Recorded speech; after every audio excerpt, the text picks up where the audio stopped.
Running a small business often means keeping a close eye on expenses, especially in this tough economy.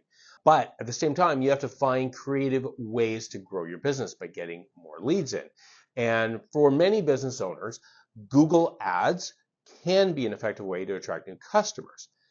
The issue is maximizing the ROI because let's face it, you're working sometimes with a limited budget when you're a small business, and you need to have a strategic approach to helping you get the most ROI on your Google Ads while also getting the most leads possible to help you grow your business. Hi there, it's Adrian from Numero Uno Web Solutions. And look, if you're thinking of running your own Google ad campaign to help increase the leads for your business, then I want to reveal to you 3 essential Google Ads tips to help you get the most bang for your buck. Now, just to be clear, these are just the basic tips. Google Ads is a complicated strategy that you have to get some training on, but some people like to try it out on their own. So these 3 tips should help you get the most ROI possible with a limited budget and at least give you a starting point. Oh, and by the way, I'll even include a bonus tip at the end that can really help push your ads even further.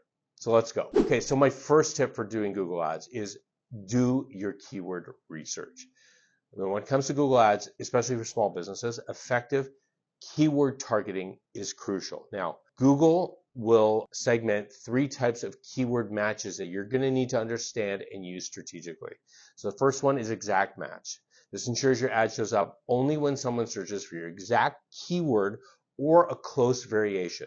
It provides the most control and budget efficiency, making it an ideal starting point for focused campaigns. So that exact match might be landscaping in Brampton, bakery in Woodbridge, something like that. A phrase match allows your ad to appear in searches that include the meaning of your chosen phrase. This match type bridges the gap between broader reach and tighter targeting. So, for example, for a phrase match, and I'm going to use Google Ads help for this, phrase match moving services New York City to Boston, that phrase match would show up when you see affordable moving services, New York City to Boston, or New York City corporate moving services to Boston. The word order won't affect the display of your ad. So that's what a phrase match is. And finally, there's a broad match, and that's a default setting. So it's the widest net. It may trigger ads for searches loosely related to your keywords.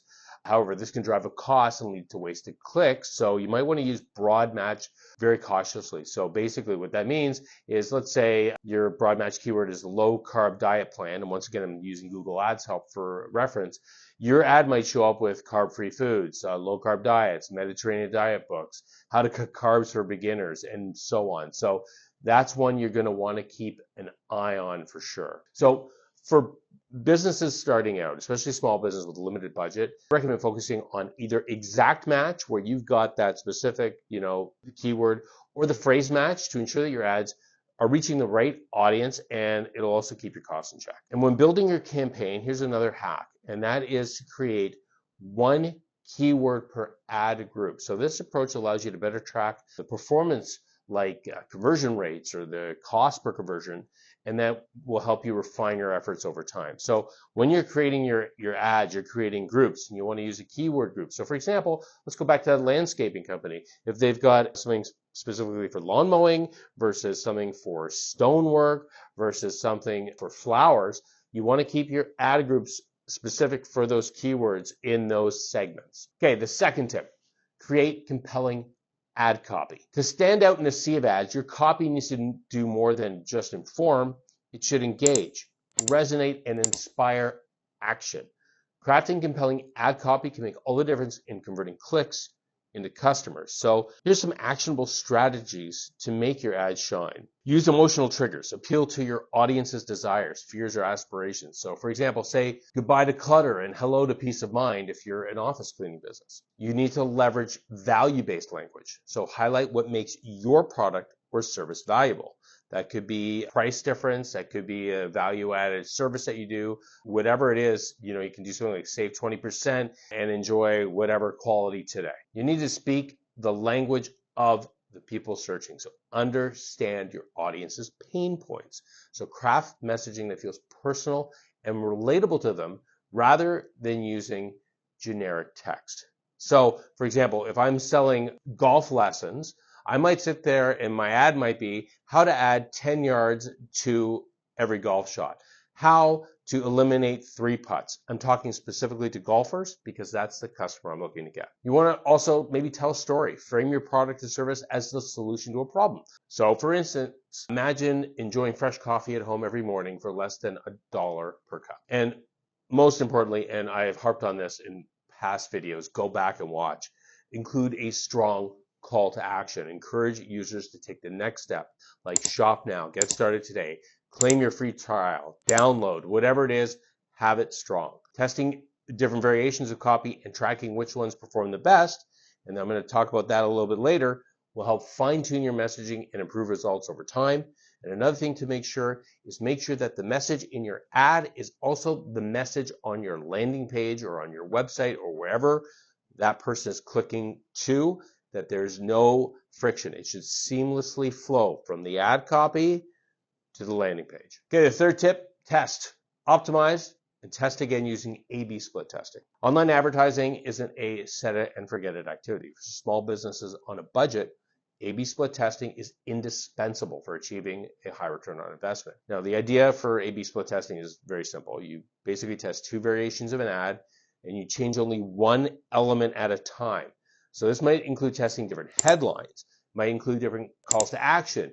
You might try different images to see which resonates best with your audience, but you need to do just one thing at a time so you can see what's actually working and what isn't.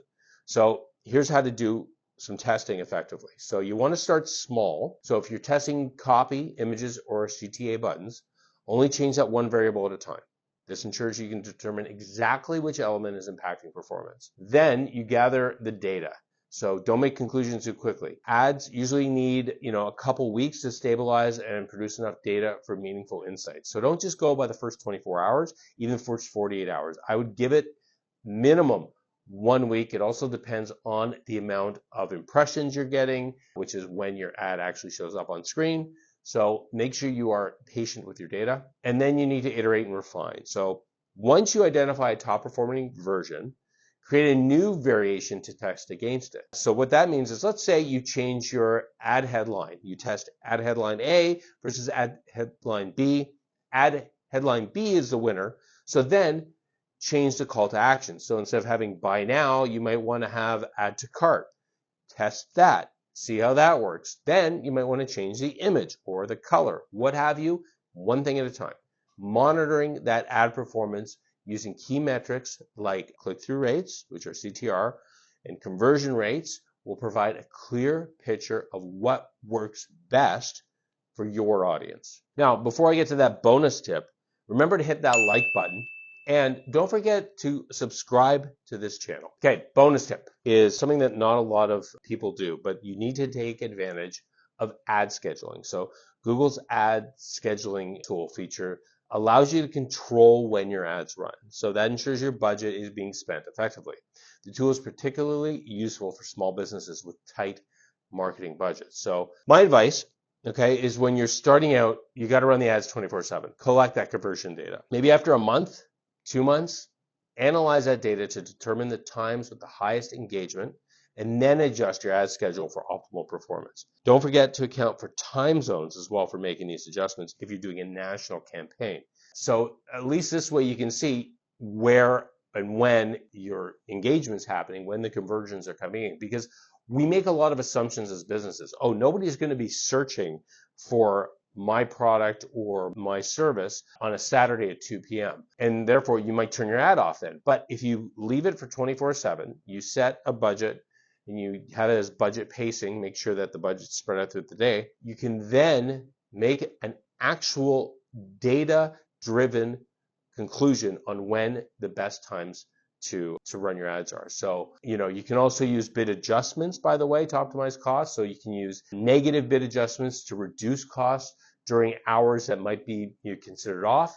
And you can use positive bid adjustments to increase visibility for high performing times or for low ranking keywords within your budget. So Google Ads offers businesses an incredible opportunity, highly targeted advertising that drives results. And unlike SEO, Google Ads can drive results quickly, almost immediately once you start. However, succeeding on a limited budget, and Lord knows these days, Small businesses are dealing with limited budgets requires a smart strategy. By honing in on the right keywords, crafting engaging ad copy, and continuously testing and optimizing, you'll be on your way to running a cost-effective and successful campaign. And look, if you need help with your Google ad campaign, let me and my team take a quick look at your campaign. We can give you some recommendations to help you get more leads from your Google ads. So simply let me know in the comment section below, and I'll be glad to help out. Until then, though, check out this video for some other great digital marketing tips to help you get more leads for your small business.